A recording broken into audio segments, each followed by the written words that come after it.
বুঝলেন রামধন বাবু, আমরা এগিয়ে যাই। হ্যাঁ, সব ব্যবস্থা করে রাখি, সকলে আসুক পরে।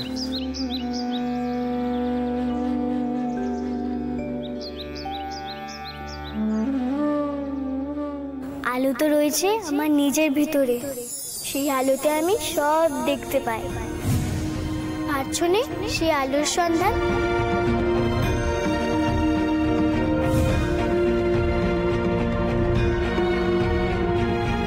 এতখানি পথ চলতে গেলে তো পায়ে কাটা বিঁধবে। বেশি ব্যথা পেলে কই আমি হাত বুলিয়ে দেবো কই।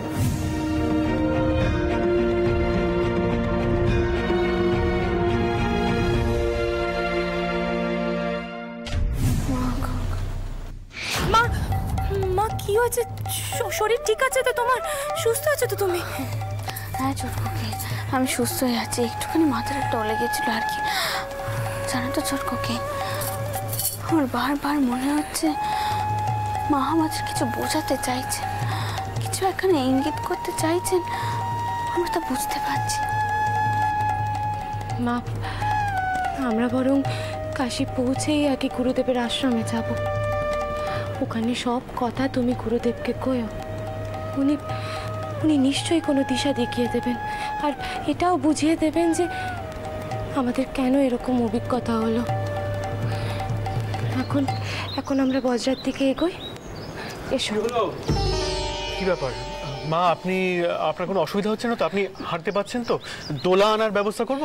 না না মতো, সেসবের কোনো প্রয়োজন নেই, আমি হাঁটতে পারবো।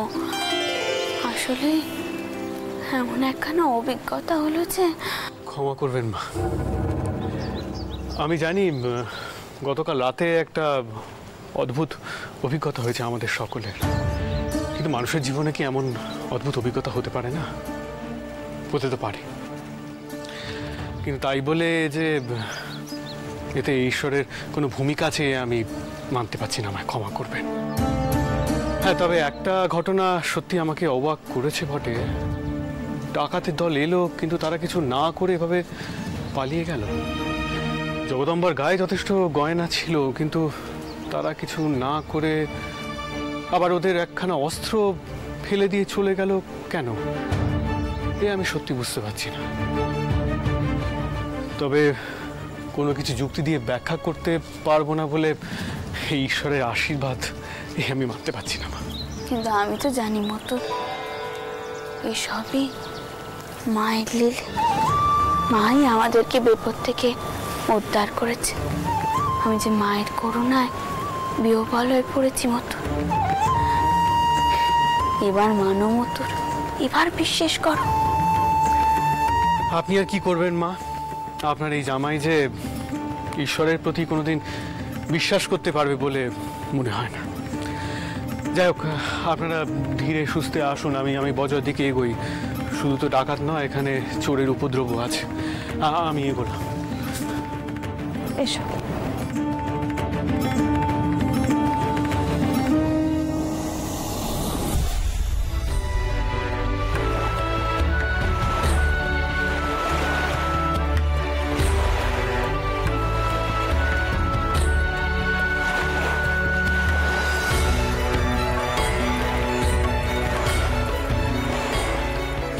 এবার আর ছুটোছুটি করো না, বুঝেছো?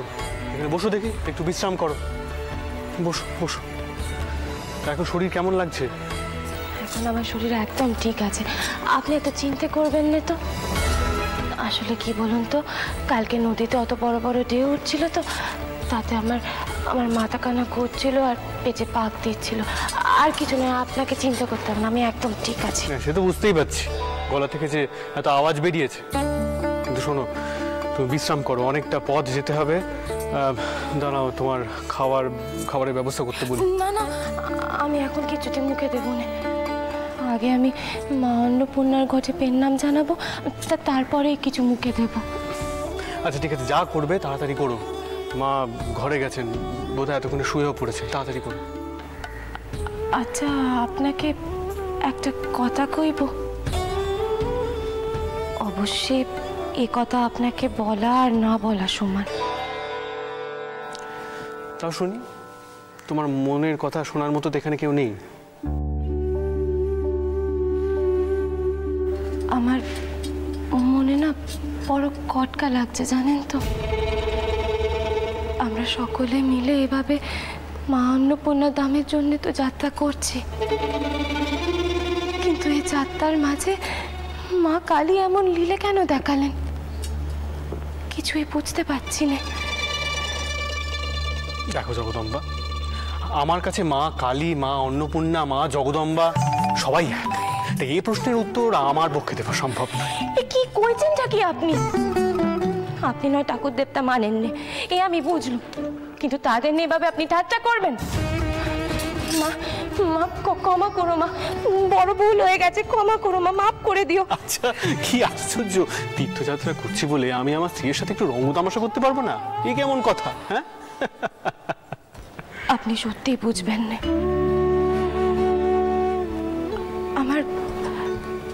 আমার মন কানা না বড় বড় ব্যাকুল হয়ে আছে।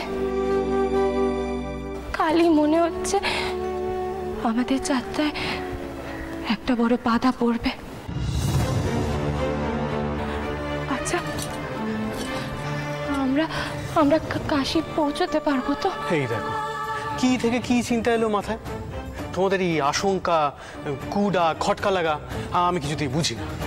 তোমাদের মনে যে কখন কি চিন্তা আসে আমি জানি। যাই হোক, আমি ওদিকটা দেখছি। এই, কে আছো? তোমাদের ছোট দিদি ঠাকুরের কাছে থাকো একটু।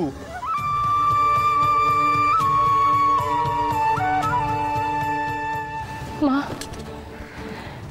মা অন্নপূর্ণা, আমরা তোমার দর্শনে কাশী যাত্রা করছি। মা দেখো, আমাদের যাত্রায় যেন বাধা না পড়ে, আমাদের যাত্রা যেন সফল হয়।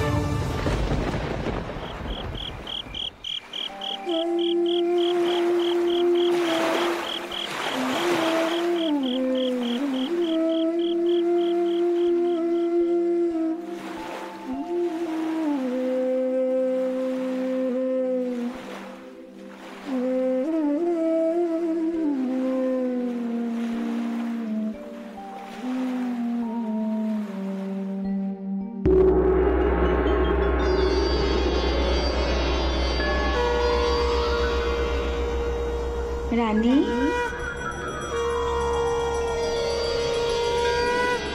রানী ওঠ, আমি এসেছি।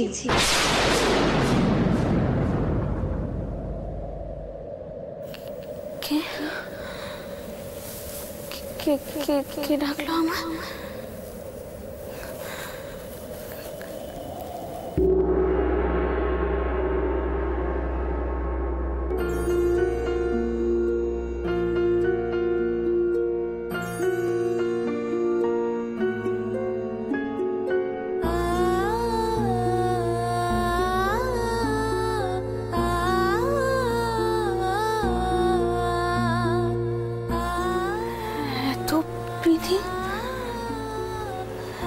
এত প্রীতিম এখানে কে জ্বালালো?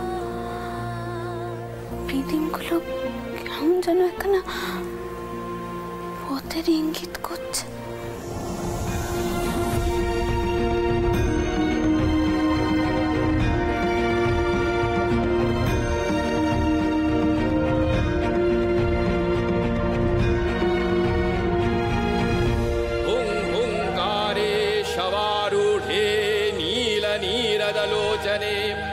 त्रैलोक्यैकमुखे दिव्ये कालिकायै नमोस्तुते। प्रत्यालीढमहाघोरे मूढमाला प्रलम्बिते, खर्वे लम्बोदरे घोरे कालिकायै नमोस्तुते। नवयौवनसम्पन्ने गजकुम्भोपमस्तनि, वाणीश्वरी शिवे शान्ते कालिकायै नमोस्तुते। व्यघ्रचर्माम्बरधरे खड्गकर्त्रीधरे करे, कपालेन्दिवरे वामे कालिकायै नमोस्तुते। नीलोत्कटजटाभारे सिन्दूरेन्दु मुखोदरे, स्फुरद्वक्त्रोष्टदशने कालिकायै नमोस्तुते। এত প্রীতিম এখানে কোত্থেকে এলো? কে জ্বালালো এত প্রীতিম? कालिकायै नमोस्तुते। ब्रह्मणोक्तजलो हेतु शममध्य प्रसंगस्थिते प्रेतकोटिसमायुक्ते कालिकायै नमोऽस्तुते कृपामयि हरे मातः सर्वाशा परिपूरिते वरदे भोगदे मोक्षे कालिकायै नमोऽस्तुते।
রানী,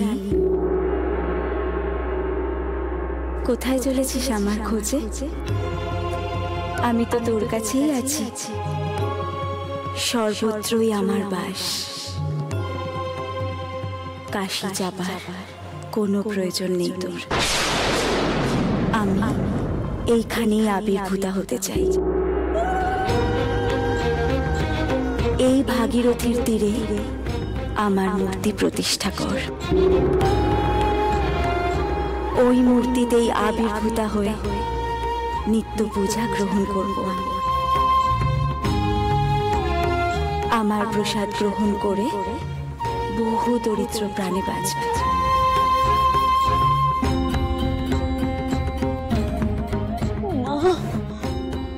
মা গো, তোমার এত করুণা মা। আমি তো বলতেই বসেছিল যে তুমি সব রূপে সব জায়গায় সর্বক্ষণ বিরাজ করো। হে বিশ্বেশ্বরী, তোমার আদেশ শিরোধার ধার্য।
সদানন্দ।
মোহিনী সদানন্দময়ী কালী সবে কে কে এমন সুন্দর গান গাইছে? আমার মনটাই বা এমন অস্থির হচ্ছে কেন? কেন কেন বারবার মনে হচ্ছে তেনার সাথে দুটো কথা কই।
আমার মনটা যে পড়ে গেল। কে এমন করে গান গাইছে? আমার মনটা যে পড়ে গেল। মতন আমার যে তাকে বড় দেখতে ইচ্ছা করছে। কিন্তু মা, আমাদের যে এখন যাত্রা করতে হবে। কিন্তু যে আগে এমন ভাবে গান গাইলো, তার সাথে দুটি কথা কই। আমার মনটা যে বড় টানছে। তারপর না হয় যাত্রার কথা কইব। মা, তুমি কি কথা কইছো?